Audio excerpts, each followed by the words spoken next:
جی اب آیت نمبر 75 76 اور 77 ہم نے پڑھی ہے۔ تو اس کا ہے کہ اور انہی میں وہ لوگ بھی ہیں جنہوں نے اللہ سے عہد لیا تھا کہ اگر وہ اپنے فضل سے ہمیں نوازے گا تو ہم ضرور صدقہ کریں گے۔ اب اس میں دیکھیں آیت نمبر 76 کا جو بیک گراؤنڈ ہے وہ کیا ہے کہ حضرت ابو امامہ رضی اللہ تعالیٰ عنہ کی ایک روایت میں ہے کہ ایک شخص جس کا نام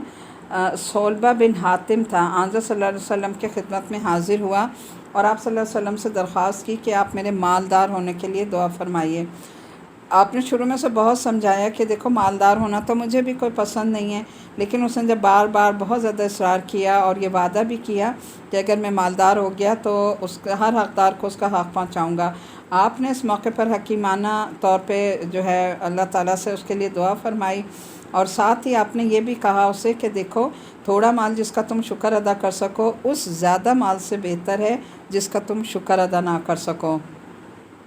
لیکن وہ جب نہیں مانا تو آپ صلی اللہ علیہ وسلم نے اس کے لیے دعا فرمائی کہ اسے اللہ تعالیٰ زیادہ مال عطا کریں۔ اب آپ صلی اللہ علیہ وسلم کی دعا سے وہ شخص بہت مالدار ہو گیا اور اس کے مال مویشی اتنے زیادہ ہو گئے کہ اب ان کی دیکھ بھال کی وجہ سے اس کی نمازیں چھوٹنے لگیں۔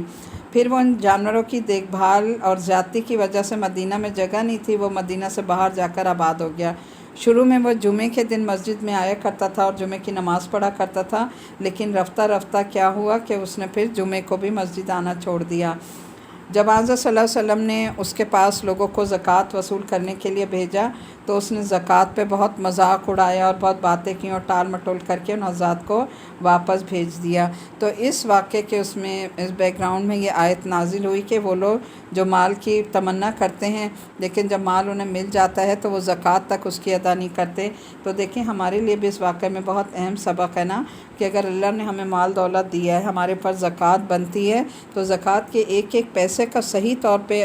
جو ہے وہ حساب کریں۔ اور اس سے دوسری اہم بات یہ ہے کہ پیچھے جو بھی میں نے آپ کو زکوٰۃ کی مدیں بتائیں ان لوگوں کو زکوٰۃ ادا کریں جو اس کی مدیں ہیں، ادھر ادھر بلا وجہ جو اس کا جو ہے وہ مستحق نہیں بنتا ان کو ادا کرنا جو ہے وہ پھر آپ کی اپنی زکوٰۃ ادا نہیں ہوگی۔ تو یہ بہت اہم معاملہ ہے کیونکہ زکوٰۃ کی وجہ سے جہنم کا عذاب جو ہے وہ بہت شدید ہوگا کہ وہی مال جو ہے وہ اس کی تختیاں بنا کے اس کے پیٹوں پر جو ہے داغا جائے گا۔ اس لیے ایک تو یہ کہ مال پہ صحیح طور پہ زکوٰۃ ادا کی جائے اور دوسرے ان صحیح مستحق لوگوں کو جو اس کے مستحق ہیں۔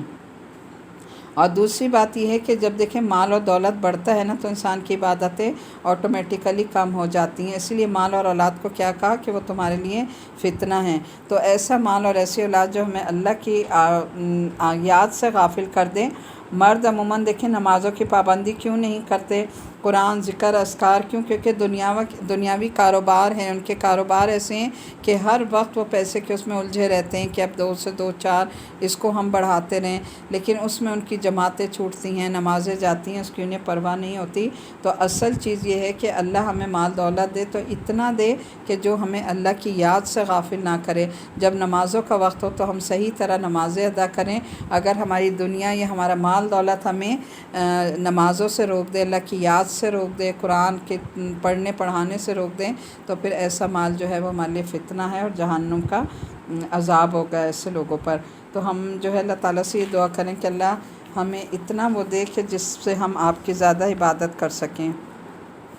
آیت نمبر 78 79 اور 80 کا ترجمہ سن لیجیے گا۔ کیا انہیں یہ پتہ نہیں کہ اللہ ان کی تمام پوشیدہ باتوں اور سرگوشیوں کو جانتا ہے، اور یہ کہ اس غیب کی ساری باتوں کا اسے پورا علم ہے۔